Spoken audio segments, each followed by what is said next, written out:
నమస్కారం ఘంటారావానికి స్వాగతం. ముందుగా ప్రధానాంశాలు. స్థానిక సంస్థల ఎన్నికల దిశగా సర్కార్ అడుగులు. స్థానాలు ఖరారు సిద్ధం కావాలని కలెక్టర్లకు ఎస్ఈసీ ఆదేశాలు.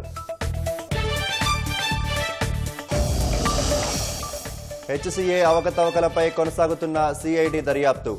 5 నిందితులను కస్టడీకి అనుమతించిన మల్కాజ్గిరి కోర్టు.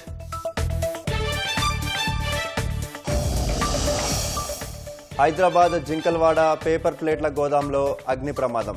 మంటలను అదుపు చేసిన ఫైర్ సిబ్బంది. భారీగా ఆస్తి నష్టం. హైదరాబాద్ రాజేంద్రనగర్లో టమాటా లారీ బోల్తా.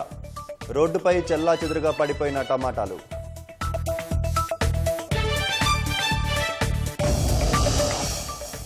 అమర్నాథ్ యాత్రకు మళ్లీ వర్ణుడి అడ్డంకి. 36 గంటలుగా కురుస్తున్న వర్షం. దర్శనాలు తాత్కాలికంగా నిలిపివేత.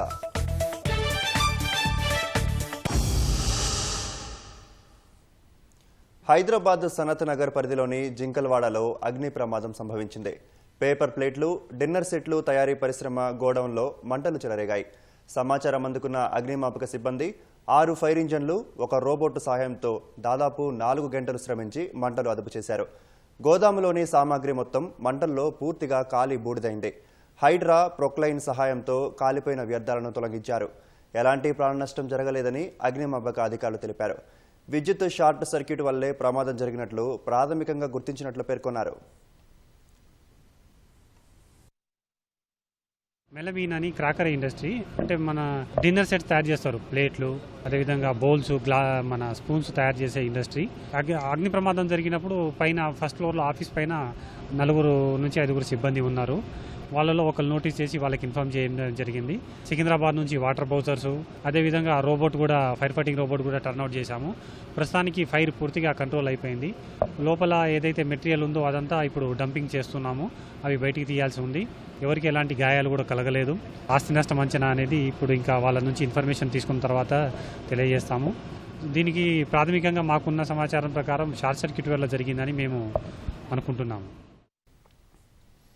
రంగారెడ్డి జిల్లా రాజేంద్రనగర్ డైరీ ఫామ్ చౌరస్తాలో టమాటా లోడుతో వెళ్తున్న లారీ అదుపు తప్పి బోల్తపడింది. లారీలో ఉన్న టమాటా పెట్టెలు రోడ్డుపై పడి చెల్లాచెదురయ్యాయి. డ్రైవర్, క్లీనర్ స్వల్ప గాయాలతో బయటపడ్డారు. రోడ్డుపై పడ్డ చాలా వరకు టమాటాలను స్థానికులు వచ్చి తీసుకెళ్లిపోయారు. శంషాబాద్ నుంచి గుడి మల్కాపూర్ మార్కెట్కు టమాటా లోడు తీసుకెళ్తుండగా పీవీ ఎక్స్ప్రెస్ హైవే పిల్లర్ 216 వద్ద ఈ ఘటన జరిగింది. స్థానికుల సమాచారంతో ఘటనా స్థలానికి చేరుకున్న పోలీసులు ట్రాఫిక్ను క్రమబద్ధీకరించారు.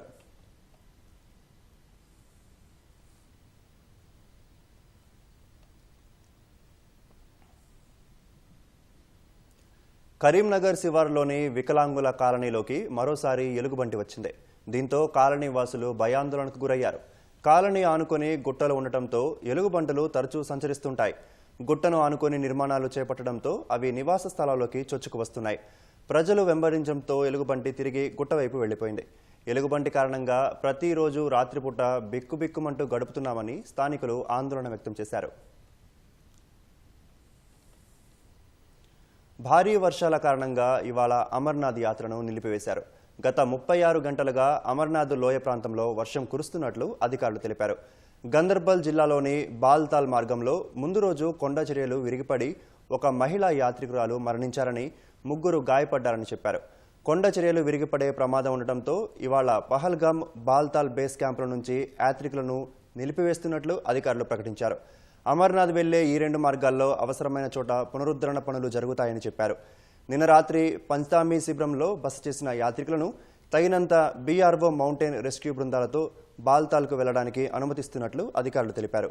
జూలై 3న అమర్నాథ్ యాత్ర ప్రారంభమైనప్పటి నుంచి ఇప్పటి వరకు 2.47 లక్షల మంది యాత్రికులు అమర్నాథ్ క్షేత్రాన్ని దర్శించుకున్నారు. 38 రోజుల పాటు జరగనున్న యాత్ర ఆగస్టు 9న ముగియనుంది. గాజాలో ఇజ్రాయెల్ భీకర దాడులు చేస్తోంది. గాజా పట్టీలో గత 24 గంటల వ్యవధిలో ఇజ్రాయెల్ జరిపిన దాడుల్లో 81 మంది మరణించారని స్థానిక అధికారులు తెలిపారు. 25 మందికి గాయాలు కాగా ఆసుపత్రికి తరలించినట్లు చెప్పారు. బుధవారం ఇజ్రాయెల్ దళాలు మధ్య గాజాలోని దేర్ అల్ బాలాహ్ నగరంతో పాటు బురైజ్ అల్ నుసెరాయిత్ శరణార్థి సమీపంలోని ప్రాంతాలపై బాంబు దాడి చేసినట్లు పాలస్తీనా వార్తా సంస్థ వాఫా తెలిపింది. 2023లో యుద్ధం మొదలైన నాటి నుంచి గాజాలో ఇజ్రాయెల్ జరిపిన దాడుల్లో మృతి చెందిన వారి సంఖ్య 58,573కు చేరిందని అధికారులు తెలిపారు. 139,000 మందికి పైగా గాయపడినట్లు చెప్పారు. ఇజ్రాయెల్ హమాస్ మధ్య కాల్పుల విరమణ కోసం అమెరికా, ఈజిప్ట్, ఖతార్ యత్నించినప్పటికీ రెండు వైపులా పలు డిమాండ్లతో ఫలించలేదు. అప్పటి నుంచి గాజాపై ఇజ్రాయెల్ దాడులను మరింత ఉధృతం చేసింది. స్థానిక సంస్థల ఎన్నికలకు వేగంగా అడుగులు పడుతున్నాయి. రాష్ట్రంలో పంచాయతీలు, మండల, జిల్లా పరిషత్తులు, ఎంపీటీసీ, జడ్పీటీసీ స్థానాలను ప్రభుత్వం ఖరారు చేసింది. మేడ్చల్ జిల్లాలో పంచాయతీలన్నీ మున్సిపాలిటీల్లో విలీనం కావడం ఆ జిల్లా పరిషత్ ఎన్నికల జాబితా నుంచి తొలగిపోయింది. ఎన్నికల సిబ్బందిని సిద్ధం చేయాలని కలెక్టర్ను రాష్ట్ర ఎన్నికల సంఘం ఆదేశించింది. ఓవైపు పంచాయతీల రిజర్వేషన్ల ఖరారుకు హైకోర్టు పెట్టిన గడువు సమీపిస్తుండగా, మరోవైపు పంచాయతీరాజ్ చట్ట సవరణ ఆర్డినెన్స్పై గవర్నర్ ఇంకా నిర్ణయం తీసుకోలేదు. రాజ్భవన్ నిర్ణయం వెలువడిన తర్వాత రిజర్వేషన్లు ఖరారు చేసి ఎస్ఈసీకి సమర్పించాలని ప్రభుత్వం ఎదురుచూస్తోంది.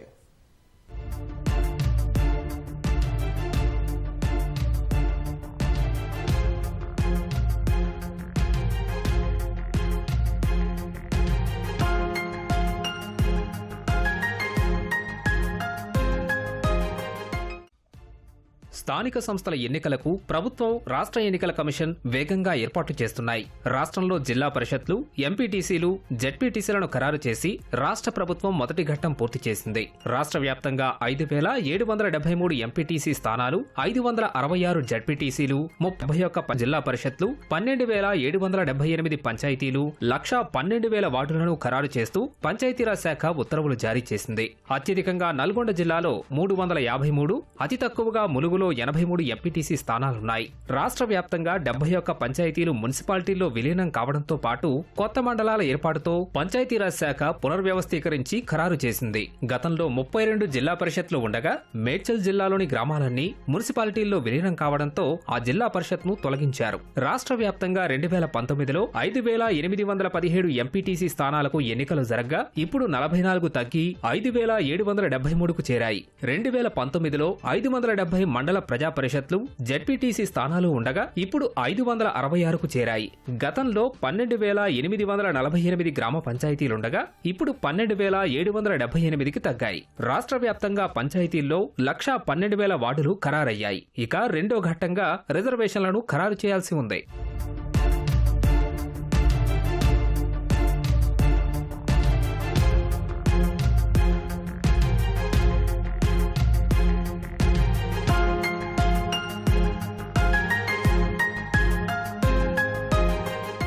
బీసీలకు 42% రిజర్వేషన్లు ఇచ్చేందుకు వీలుగా పంచాయతీరాజ్ చట్టాన్ని సవరిస్తూ ఇటీవల ఆర్డినెన్స్ ముసాయిదాను గవర్నర్కు ప్రభుత్వం పంపించింది. గవర్నర్ నిర్ణయం కోసం ప్రభుత్వం ఎదురు చూస్తోంది. బీసీలకు 42% కేటాయించేలా డెడికేటెడ్ కమిషన్ రిజర్వేషన్ల ముసాయిదా సిద్ధం చేస్తున్నట్లు తెలుస్తోంది. ఆర్డినెన్స్ కు గవర్నర్ ఆమోదముద్ర వేస్తే రిజర్వేషన్లు ప్రకటించేందుకు ప్రభుత్వం ఏర్పాట్లు చేసింది. మరోవైపు పంచాయతీలు, వార్డులకు రిజర్వేషన్లు ఖరారు చేసేందుకు హైకోర్టు విధించిన గడువు సమీపిస్తోంది. నెల రోజుల్లో రిజర్వేషన్లు ఖరారు చేయడంతో పాటు సెప్టెంబర్ 30 కల్లా పంచాయతీ ఎన్నికలు పూర్తి చేయాలని గత నెల 25న హైకోర్టు తీర్పునిచ్చింది. రిజర్వేషన్ల కోసం హైకోర్టు విధించిన గడువు సుమారు 10 రోజులే ఉన్నందున గవర్నర్ ఒకవేళ నిర్ణయం తీసుకోకపోతే ఏం చేయాలనే విషయం కూడా ప్రభుత్వం ఆలోచిస్తోంది. గవర్నర్ను సీఎం, మంత్రులు కలిసి ఆర్డినెన్స్ త్వరగా ఆమోదించాలని కోరనున్నట్లు తెలుస్తోంది. అవసరమైతే మరికొంత సమయం ఇవ్వాలని హైకోర్టును కోరాలని కూడా ఆలోచిస్తున్నట్లు సమాచారం.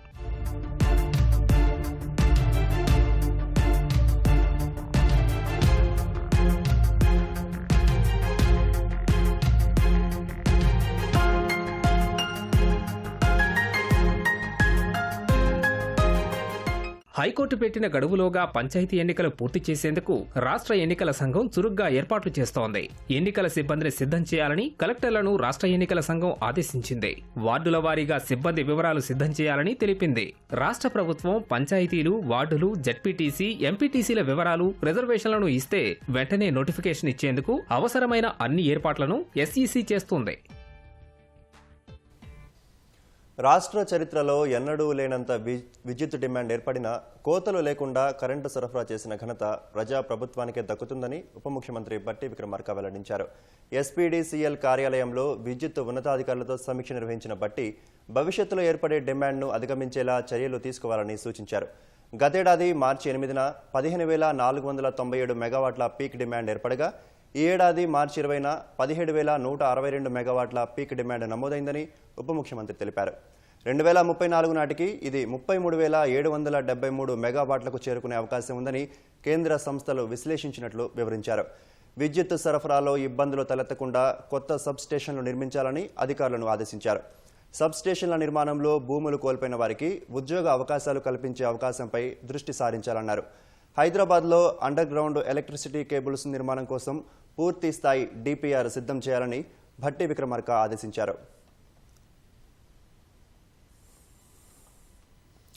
కాళేశ్వరం ప్రాజెక్టు నిర్వహణను కేసీఆర్కు అప్పగిస్తే 3 రోజుల్లో ప్రతి ఎకరాకు నీళ్లిచ్చి చూపిస్తామని మాజీ మంత్రి జగదీష్ రెడ్డి అన్నారు. ఇవ్వలేని పక్షంలో ఎమ్మెల్యే పదవికి రాజీనామా చేయడానికి సిద్ధంగా ఉన్నారని సవాల్ విసిరారు. సూర్యాపేటలో కాళేశ్వరం ప్రాజెక్టుపై మాజీ మంత్రి Jagadish Reddy power point presentation ఇచ్చారు. ప్రాజెక్టు ద్వారా లక్షల ఎకరాలకు సాగునీరు అందించామన్నారు. మేడిగడ్డ, అన్నారం, సుందిళ్ల, కన్నెపల్లి బ్యారేజీలు పూర్తి స్థాయిలో పనిచేస్తున్నాయని, కాళేశ్వరంపై కాంగ్రెస్ దుష్ప్రచారం చేస్తుందని అన్నారు.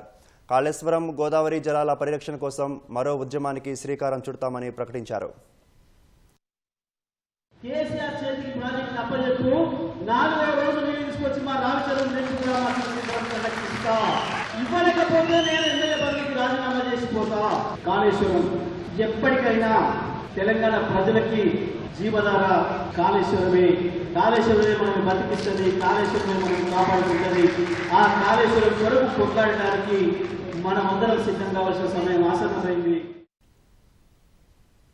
అక్రమంగా డబ్బులు సంపాదించిన వాళ్లు, జైళ్లలో ఉండాల్సిన వాళ్ళు 90% మంది అసెంబ్లీ, పార్లమెంటులో ఉంటున్నారని సిపిఐ రాష్ట్ర కార్యదర్శి ఎమ్మెల్యే కూనంనేని సాంబశివరావు అన్నారు. సిద్దిపేట జిల్లా హుస్నాబాద్లో ఆ పార్టీ 4వ జిల్లా మహాసభ ర్యాలీలో జాతీయ కార్యవర్గ సభ్యుడు చామ వెంకటరెడ్డితో కలిసి సాంబశివరావు పాల్గొన్నారు. కమ్యూనిస్టు పార్టీ చిన్నదే కావచ్చు, కానీ దేశానికి ప్రధానమంత్రుల కంటే ఉన్నతమైన నాయకులను అందించిందన్నారు. కమ్యూనిస్టులు అధికారంలోకి వచ్చి నేరపూరిత రాజకీయ నాయకులను జైళ్లలో పెట్టే రోజులు వస్తాయని కూనంనేని అన్నారు. అసెంబ్లీలో ఉండేదెవరో తెలుసా? డబ్బులు బాగా సంపాదించినటువంటి వాళ్ళు, అక్రమంగా సంపాదించినటువంటి వాళ్ళు, జైలులో ఉండాల్సిన వాళ్ళు అసెంబ్లీలో, పార్లమెంట్లో ఉంటున్నారు 90% మంది. మీరు ఈ దేశాన్ని పరిపాలించేటువంటి మంచి ప్రజలు ఎన్నుకున్నారు. రాజ్యాంగంగా ప్రమాణం చేసినటువంటి పాలకుల, లేకపోతే రాజ్యాంగాన్ని విచ్ఛిన్నం చేసే రాక్షసులా? మీరు సమాధానం చెప్పాలి. మీ దగ్గర రాజ్యం ఉండొచ్చు, తుపాకులు ఉండొచ్చు, మీరు సంపాదంటే ఒకరి శక్తే 100 మంది కొడతారు. మెదక్ జిల్లా నర్సాపూర్ మండలం చిప్పలతుర్తి గ్రామంలో 100 కోట్ల విలువైన భూమికి సంబంధించి లేఅవుట్ అనుమతులపై వివరణ ఇవ్వాలంటూ పంచాయతీకి హైకోర్టు ఆదేశాలు జారీ చేసింది. చిప్పలతుర్తిలో సర్వే నంబరు 58/1 నుంచి 5, 12, 59/30, 31, 32, 40లోని 112.21 ఎకరాల భూమికి సంబంధించి చట్టవిరుద్ధమైన ఎంట్రీలు నమోదయ్యాయని, వాటిపై విచారణ జరిపించాలంటూ ఏప్రిల్ 15న ప్రభుత్వానికి వినతులు అందాయి. వాటిపై చర్యలు తీసుకోకపోవడాన్ని అశోక్ అనే వ్యక్తితో పాటు మరొకరు హైకోర్టులో సవాల్ చేశారు. దీనిపై జస్టిస్ కె లక్ష్మణ్ విచారణ చేపట్టారు. ఈ భూములకు సంబంధించి 2020లో కలెక్టర్ జారీ చేసిన ప్రొసీడింగ్స్ సాయంతో అక్రమ పద్దులు నమోదయ్యాయని పిటిషన్ తరపు న్యాయవాది వాదనలు వినిపించారు. విచారణ జరిపి బాధ్యులపై చర్యలు తీసుకోవాలంటూ ప్రభుత్వంతో పాటు కలెక్టర్ తదితరులకు వినతి పత్రాలు సమర్పించినా చర్యలు తీసుకోలేదన్నారు. వాదనలు విన్న న్యాయమూర్తి ఈ భూమికి సంబంధించి పంచాయతీ వాదన తెలియజేయాలని ఆదేశించారు. ప్రస్తుతం వెలసిన లేఅవుట్, దానికి సంబంధించి జారీ చేసిన అనుమతులు, అక్రమ నిర్మాణాలు తదితరాలపై పూర్తి వివరాలు సమర్పించాలని పంచాయతీకి ఆదేశాలు జారీ చేస్తూ విచారణను ఈ నెల 22కు వాయిదా వేశారు. అసెంబ్లీ ఎన్నికల సందర్భంగా ఎన్నికల ప్రవర్తన నియమావళి ఉల్లంఘనలపై కాంగ్రెస్ సీనియర్ నేత మంత్రి ఉత్తమ్ కుమార్ రెడ్డిపై నమోదైన 3 కేసుల్లో 1 కేసును కొట్టివేస్తూ హైకోర్టు ఉత్తర్వులు జారీ చేసింది. మరో 2 కేసుల్లో హాజరు నుంచి మినహాయింపును ఇస్తూ ఉత్తర్వులు జారీ చేసింది. అలాగే పోలీసులతో పాటు ఫిర్యాదుదారులకు నోటీసులు జారీ చేస్తూ విచారణను ఈ నెల 18కి వాయిదా వేసింది. 2019 హుజూర్ నగర్ ఉప ఎన్నికలో పోటీ చేసిన భార్య పద్మావతి తరపున ఉత్తమ్ ప్రచారం నిర్వహించారు. ఇందులో భాగంగా ఎన్నికల నియమావళికి విరుద్ధంగా అనుమతులు లేకుండా రోడ్ షో నిర్వహించడంపై కేసు నమోదైంది. దీంతోపాటు సూర్యాపేట జిల్లా నేరేడుచెర్ల, కోదాడల్లో కేసులు నమోదయ్యాయి. రాజకీయ కక్షతో నమోదు చేసిన కేసులను కొట్టివేయాలని కోరుతూ ఉత్తమ్ కుమార్ రెడ్డి హైకోర్టులో వేర్వేరుగా 3 పిటిషన్లు దాఖలు చేశారు. వీటిపై జస్టిస్ కె లక్ష్మణ్ విచారణ చేపట్టి నేరేడు చెరలో నమోదైన కేసును కొట్టివేస్తూ ఉత్తర్వులు జారీ చేశారు. మిగిలిన 2 కేసుల్లో హాజరును మినహాయింపునిస్తూ ప్రతివాదులకు నోటీసులు జారీ చేస్తూ విచారణను 18వ తేదీకి వాయిదా వేశారు. పెద్దపల్లి జిల్లా రామగుండం ఎరువుల కర్మాగారంలో అమ్మోనియా లీక్ కావడంతో ప్లాంట్లో యూరియా ఉత్పత్తిని నిలిపివేసినట్లు అధికారులు ప్రకటించారు. సుమారు 15 రోజుల పాటు ప్లాంట్ను షట్ డౌన్ చేసి మరమ్మతులు చేసేందుకు సన్నద్ధమవుతున్నారు. ప్రస్తుతం ఖరీఫ్ సీజన్ కావడంతో రాష్ట్ర వ్యాప్తంగా ఎరువుల కొరత ఏర్పడింది. దీనికి తోడు ప్లాంట్ షట్ డౌన్ కావడంతో రైతులు తీవ్ర ఇబ్బందులు పడే పరిస్థితులు ఏర్పడ్డాయి. అయినప్పటికీ అధికారులు వీలైనంత త్వరగా మరమ్మతులు చేసి ఉత్పత్తిని చేసేందుకు ప్రయత్నాలు చేస్తున్నారు. ప్లాంట్ షట్ డౌన్ కావడం వల్ల సుమారు 50,000 టన్నుల యూరియా ఉత్పత్తికి ఆటంకం ఏర్పడనుంది. సుమారు కోట్లాది రూపాయల ఆర్థిక నష్టం ఏర్పడే అవకాశం ఉంది. తెలంగాణ, ఆంధ్రప్రదేశ్తో పాటు మరో 5 రాష్ట్రాలకు యూరియా కొరత ఏర్పడనుంది. భద్రాద్రి కొత్తగూడెం జిల్లా ఇల్లందు పరిధిలో రైతులు ఎరువుల కోసం పిల్లలతో పడిగాపులు కాస్తున్నారు. PACS ఆధ్వర్యంలో ఇల్లెందు మార్కెట్ యార్డులో అరాకొర ఎరువు సరఫరా జరుగుతుండటంతో రోజుకి 300 మందికి మించి ఎరువులు దొరకడం లేదు. రైతులు తెల్లవారుజామున 3 గంటల నుంచి పడిగాపులు కాయాల్సిన పరిస్థితి ఏర్పడింది. 47,000 ఎకరాల్లో వ్యవసాయం సాగు చేస్తుండగా సుమారు 4,300 టన్నుల ఎరువు అవసరం ఉంటుంది. కేవలం 1,390 టన్నుల ఎరువు మాత్రమే సరఫరా చేశారు. కొందరు రైతులు ప్రైవేటు దుకాణాల్లో ఒక్క ఎరువు బస్తాకు 100 రూపాయలు అదనంగా ఖర్చు చేసి కొనుగోలు చేస్తున్నారు. ఎరువుల బస్తాల కోసం పట్టా పాస్ పుస్తకం కూడా ఇవ్వాలన్న నిబంధన పెట్టడంతో కొంతమంది రైతులు విస్మయానికి గురయ్యారు. మెదక్ జిల్లా కొల్చారం మండలం దేశీయ తండా ప్రాథమిక పాఠశాలను కలెక్టర్ రాహుల్ రాజ్ ఆకస్మికంగా తనిఖీ చేశారు. హాజరు పట్టికను పరిశీలించి బడికి రాని విద్యార్థుల గురించి ఆరా తీశారు. ఇల్లిల్లు తిరిగి పాఠశాలకు పిల్లల్ని ఎందుకు పంపడం లేదని తల్లిదండ్రుల్ని అడిగి తెలుసుకున్నారు. బడికి ఒక్కరోజు కూడా డుమ్మా కొట్టొద్దని విద్యార్థులకు సూచించారు. చిన్నారుల్ని పాఠశాలకు పంపాల్సిన బాధ్యత తల్లిదండ్రులదేనని కలెక్టర్ రాహుల్ రాజ్ అన్నారు. సర్కారు బడిలో అన్ని రకాల మౌలిక వసతులు ఉన్నాయని వీటిని ఉపయోగించుకోవాలని కోరారు.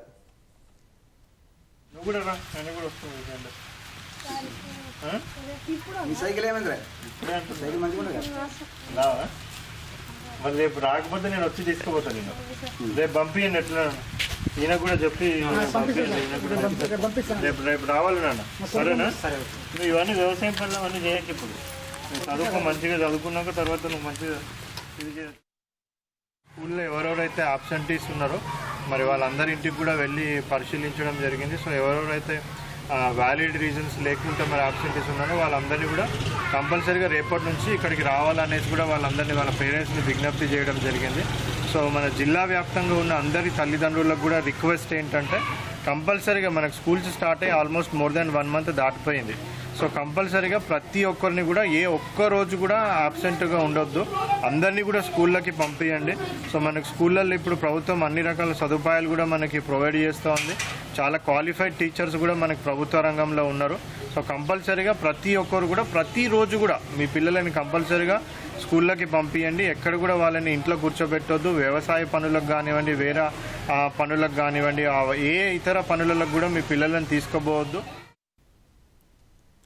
విద్యార్థుల ఆరోగ్యం దృష్ట్యా పాఠశాలల్లో షుగర్ బోర్డులు ఏర్పాటు చేయాలని గతంలో ఆదేశించిన CBSE తాజాగా ఆయిల్ బోర్డులు పెట్టాలని నిర్ణయం తీసుకుంది. ఈ మేరకు CBSE పరిధిలోని పాఠశాలలు, అనుబంధ పాఠశాలలకు CBSE డైరెక్టర్ ప్రజ్ఞ M. సింగ్ లేఖ రాశారు. విద్యార్థుల్లో ఆరోగ్యకరమైన జీవనశైలిని ప్రోత్సహించేందుకు ఈ నిర్ణయం తీసుకున్నట్లు చెప్పారు. ఏ ఆహార పదార్థాల్లో ఎంతెంత నూనె వాడతారనే విషయాన్ని ఈ బోర్డుల ద్వారా వెల్లడించనున్నారు. ఇటీవల ప్రభుత్వ విభాగాలకు కేంద్ర ఆరోగ్య శాఖ లేఖ రాసిన నేపథ్యంలో CBSE ఈ నిర్ణయం తీసుకుంది. పెద్దలతో పాటు చిన్నారుల్లోనూ ఊబకాయం గణనీయంగా పెరుగుతున్నట్లు గణాంకాలు వెల్లడిస్తున్నాయని తన లేఖలో పేర్కొంది. పట్టణ ప్రాంతాల్లో ప్రతి 5 పెద్దల్లో ఒకరు అధిక బరువుతో బాధపడుతున్నట్లు తెలిపింది. 2021లో దేశంలోని ఊబకాయుల సంఖ్య 18 కోట్లు ఉండగా 2050 నాటికి 44.9 కోట్లకు చేరుతుందని ప్రముఖ జర్నల్ ల్యాన్సెట్ అంచనా వేసింది.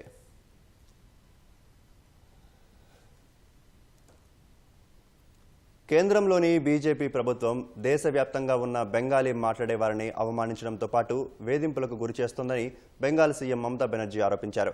ఇలాంటి చర్యలను తక్షణం ఆపాలని, లేకుంటే పరిణామాలు తీవ్రంగా ఉంటాయని హెచ్చరించారు.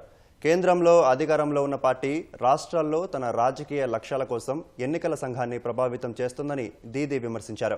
బీజేపీ పాలిత రాష్ట్రాల్లో బెంగాలీ మాట్లాడేవారిని వేధించడాన్ని వ్యతిరేకిస్తూ టీఎంసీ ఆధ్వర్యంలో కోల్కతాలో భారీ ర్యాలీ జరిగింది.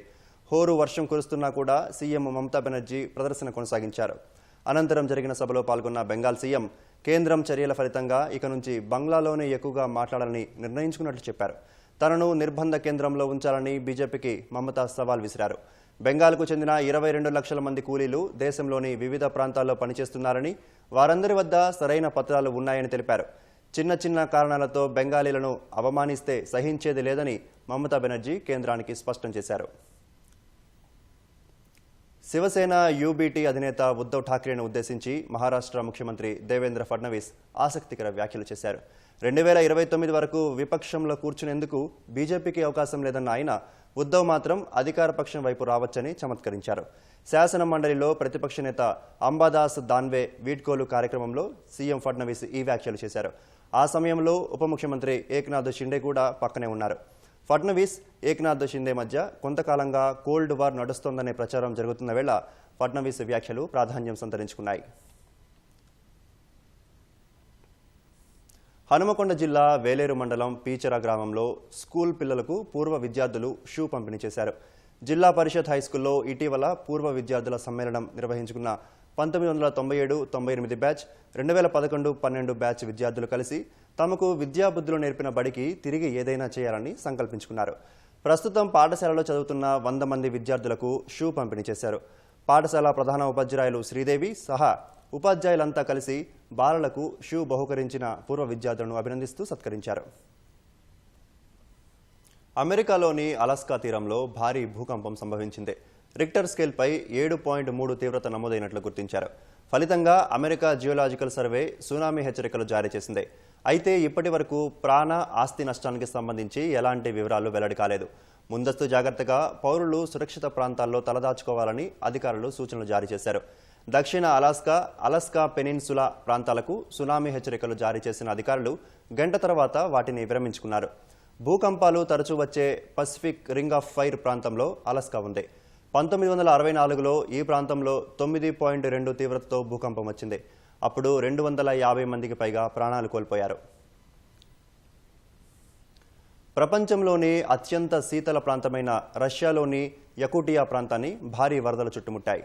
గత కొద్ది రోజులుగా కురుస్తున్న కుండపోత వర్షాలకు సైబీరియా, ఓమియాకోన్తో పాటు చుట్టుపక్కల ప్రాంతాల్లో భారీ వరదలు సంభవించాయి. రోడ్లన్నీ జలమయమయ్యాయి. పలు ప్రాంతాల్లో దాదాపు 2 నుంచి 3 అడుగుల మేర వరద నీరు నిలిచిపోవడంతో జలజీవనం స్తంభించిపోయింది.